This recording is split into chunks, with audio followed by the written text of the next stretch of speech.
का सवाल है, ये हमारे देश के सबसे संवेदनशील सीमा क्षेत्र में आता है और यहाँ बहुत कठिनाई भरी ड्यूटी हमारे जवान और ऑफिसर्स करते हैं। बॉर्डर की निगरानी 24 घंटे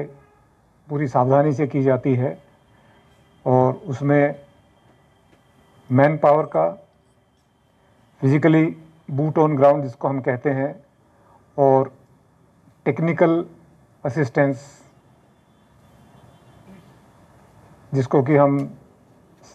टेक्निकल सर्विलेंस भी कहते हैं, की भी मदद ली जाती है और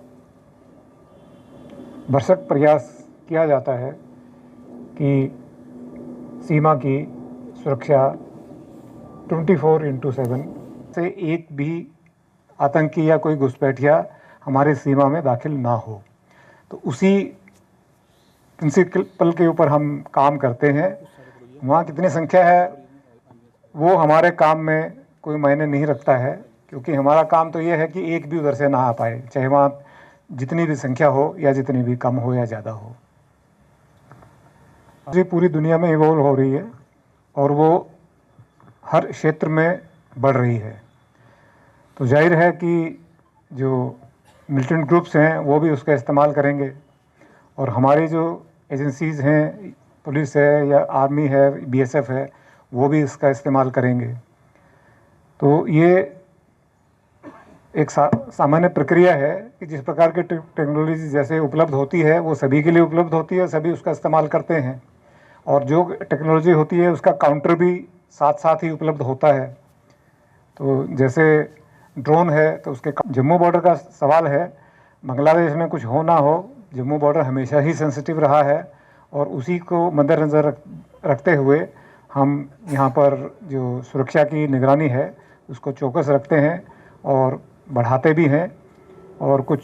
आपने देखा होगा, आपके संज्ञान में भी आया होगा, कुछ एडिशनल ट्रूप्स भी बीएसएफ के इस एरिया में आए हैं। वो इसी प्रक्रिया का हिस्सा है कि ये बॉर्डर बहुत सेंसिटिव है और किसी भी तरह का यहाँ चांस हम नहीं ले सकते।